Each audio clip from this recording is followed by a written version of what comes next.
The debate में आपका स्वागत है। आज हम भारतीय अर्थव्यवस्था की एक ऐसी खबर पर चर्चा कर रहे हैं जो जो अखबारों की सुर्खियों से लेकर घर की चौखट तक हर जगह बहस का मुद्दा बनी हुई है। डॉलर के मुकाबले रुपया पहली बार 90 के, अब सोचिए, 90 के ऐतिहासिक स्तर को पार कर गया है। तो आज की हमारी चर्चा का सवाल बहुत सीधा है।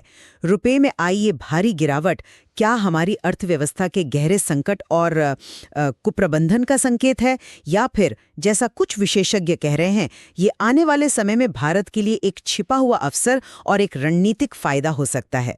मेरा मानना है कि ये गिरावट कई और खतरनाक आर्थिक संकेतों के साथ मिलकर एक आने वाली बड़ी मुसीबत की तरफ इशारा कर रही है। और मैं ये तर्क दूंगा कि रुपए की इस गिरावट को सिर्फ संकट के चश्मे से देखना एक पुरानी और सीमित सोच है।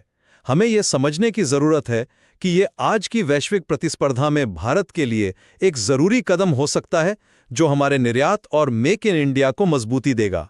ठीक है, तो मैं अपनी बात शुरू करती हूँ। देखिए, रुपए का 90 के पार जाना कोई एक दिन की घटना नहीं है। ये एक गहरी और लगातार बढ़ती हुई आर्थिक बीमारी का लक्षण है। ये कोई बड़ा चढ़ाकर कही गई बात नहीं है।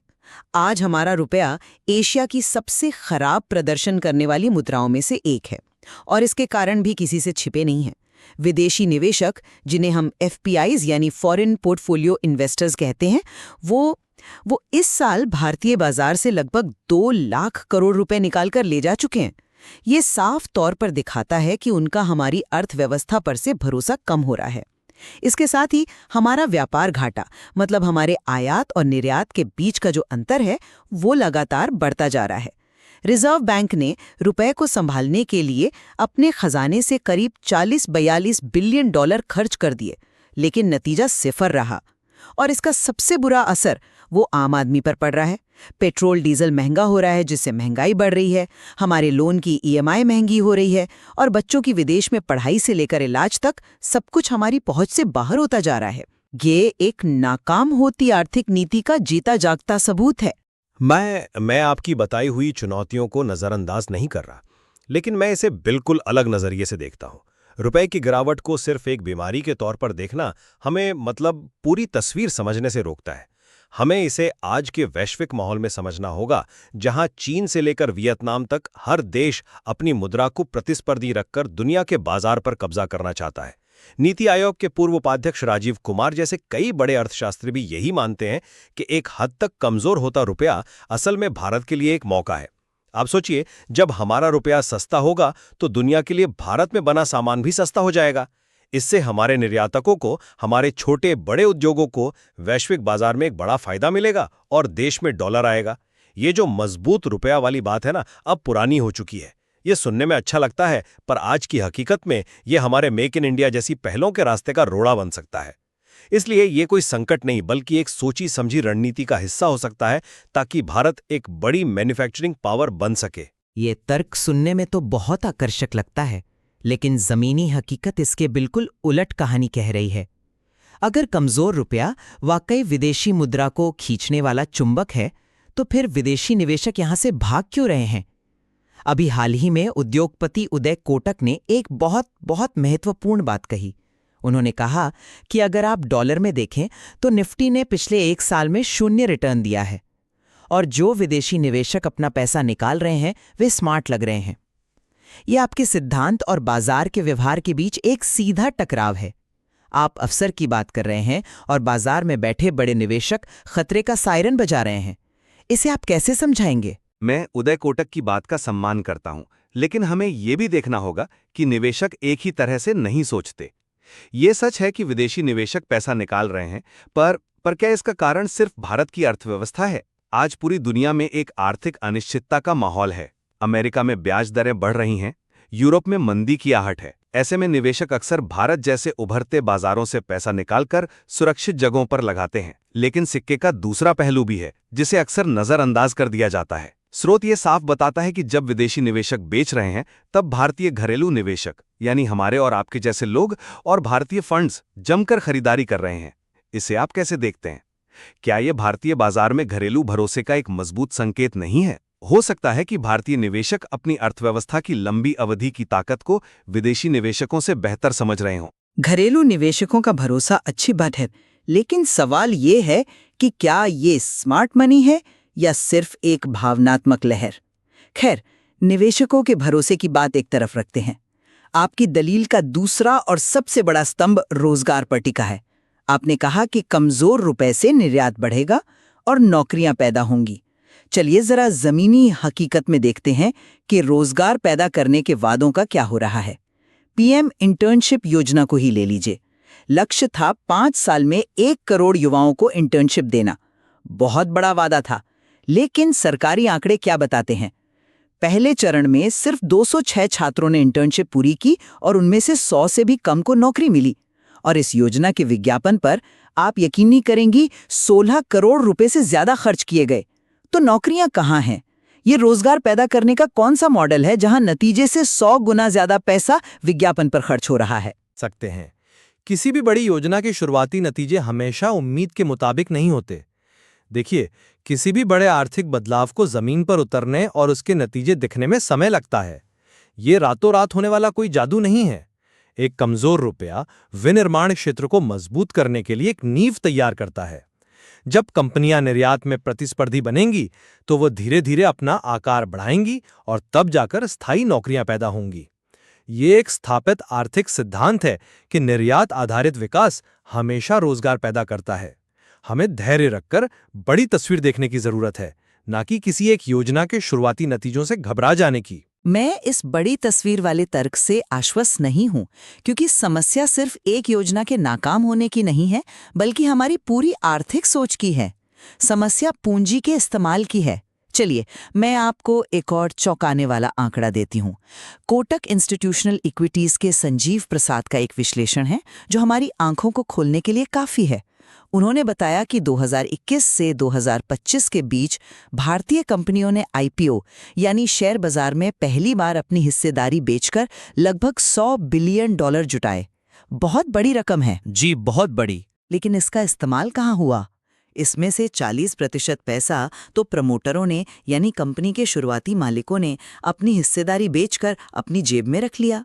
जो बाकी 60% पैसा कंपनी के पास आया, उसमें से भी सिर्फ 15% का इस्तेमाल नई फैक्ट्री लगाने या नई मशीनरी खरीदने में किया गया। तो इसका मतलब साफ है, बाजार से जो पैसा उठाया जा रहा है वो नई नौकरियां या नई फैक्ट्रियां बनाने के लिए नहीं, बल्कि बड़े पैमाने पर कंपनी के मालिकों की जेब भरने के लिए इस्तेमाल हो रहा है। ये विकास का नहीं, बल्कि धन निकासी का संकेत है।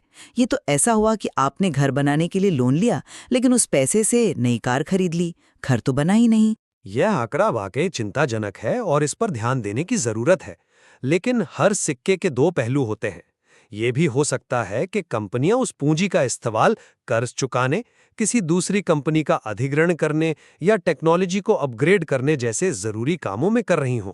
ये चीजें सीधे तौर पर नई फैक्ट्री के रूप में नहीं दिखती, लेकिन लंबी अवधि में कंपनी को मजबूत बनाती हैं और भविष्य में विकास की नींव रखती हैं। हमें ये मानकर नहीं चलना चाहिए कि सारा पैसा बर्बाद हो रहा है। इसके अलावा एक कमजोर रुपया इन कंपनियों को एक और तरीके से मदद करता है। जब रुपया कमजोर होता है तो विदेश से आने वाला सस्ता माल महंगा हो जाता है। इससे घरेलू उद्योगों को एक तरह का सुरक्षा कवच मिलता है और वे विदेशी प्रतिस्पर्धा का सामना बेहतर तरीके से कर पाते हैं। आप कंपनियों को मजबूत करने की बात कर रहे हैं, लेकिन जमीनी हकीकत तो ये है कि कंपनियां बंद हो रही हैं, मजबूत नहीं। सरकारी आंकड़ों के मुताबिक पिछले 5 सालों में 2 लाख से ज्यादा कंपनियां बंद हो चुकी हैं। 2 लाख! ये कोई छोटा आंकड़ा नहीं है। छोटी और मझोली कंपनियों के शेयरों में 90% तक की गिरावट आई है। ये किसी भी नजरिए से एक स्वस्थ और गतिशील अर्थव्यवस्था का संकेत नहीं है। ये तो एक झूठ के भंवर जैसा लगता है जिसमें अर्थव्यवस्था फंस गई है, जहां ऊपर ऊपर से अच्छी बातें तो की जा रही हैं, लेकिन अंदर से सब खोखला होता जा रहा है। 2 लाख कंपनियों के बंद होने का मतलब है लाखों परिवारों का रोजगार जाना, उनकी उम्मीदों का टूटना। इसे आप बाजार का आत्मसुधार कैसे कह सकते हैं? देखिए, किसी भी बड़ी और विकासशील अर्थव्यवस्था में कंपनियों का खुलना और बंद होना एक स्वाभाविक प्रक्रिया है। इसे अर्थशास्त्री क्रिएटिव डिस्ट्रक्शन कहते हैं, जहां अक्षम और कमजोर कंपनियां बाजार से बाहर हो जाती हैं और उनकी जगह नई और मजबूत कंपनियां लेती हैं। यह बाजार के आत्म सुधार का एक हिस्सा है। हाँ, 2 लाख का आंकड़ा बड़ा है और इसके पीछे के कारणों की जांच होनी चाहिए, लेकिन बिल्कुल, यही मेरा सवाल है। क्या ये एक स्वाभाविक प्रक्रिया है या उन नीतियों का नतीजा है जिन्होंने हमारी अर्थव्यवस्था की कमर तोड़ दी, खासकर छोटे और मझोले उद्योगों की? इसे स्वाभाविक कहकर हम अपनी जिम्मेदारियों से बच नहीं सकते, और ये मुझे सरकार की नीतियों और प्राथमिकताओं पर ले आता है। जहां तक सरकार की नीति का सवाल है, तो मेरा मानना है कि रुपए को बाजार की ताकतों के अनुसार अपना स्तर खोजने देना एक परिपक्व और साहसी आर्थिक नीति का संकेत है। पुरानी सरकारें अक्सर अरबों डॉलर फूंककर रुपए को एक कृत्रिम स्तर पर बनाए रखने की कोशिश करती थीं, जिससे हमारा विदेशी मुद्रा भंडार खत्म होता था। आज की सरकार ये समझती है कि मुद्रा को नियंत्रित करने के बजाय अर्थव्यवस्था के बुनियादी ढांचे, जैसे कि इंफ्रास्ट्रक्चर और मैन्युफैक्चरिंग को मजबूत करने पर ध्यान देना ज्यादा जरूरी है।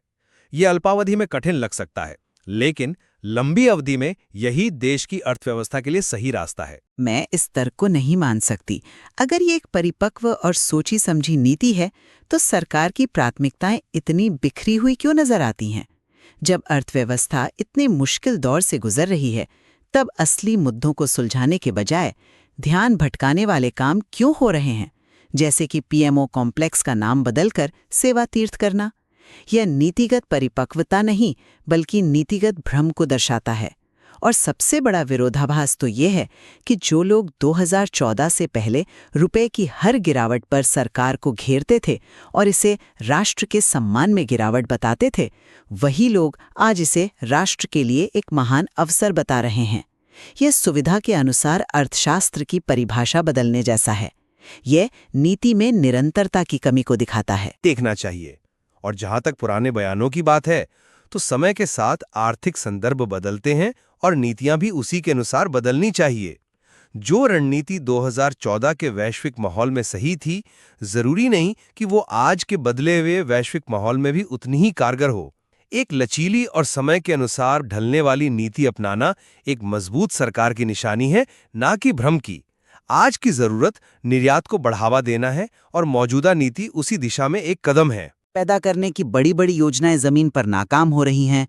बाजार से उठाया गया पैसा नई फैक्ट्रियां लगाने के बजाय प्रमोटरों की जेब में जा रहा है और लाखों छोटी कंपनियां दम तोड़ रही हैं। इन सब कड़वी सच्चाइयों के सामने कमजोर रुपए को एक फायदे के रूप में पेश करना जमीनी हकीकत से मुंह मोड़ने जैसा है।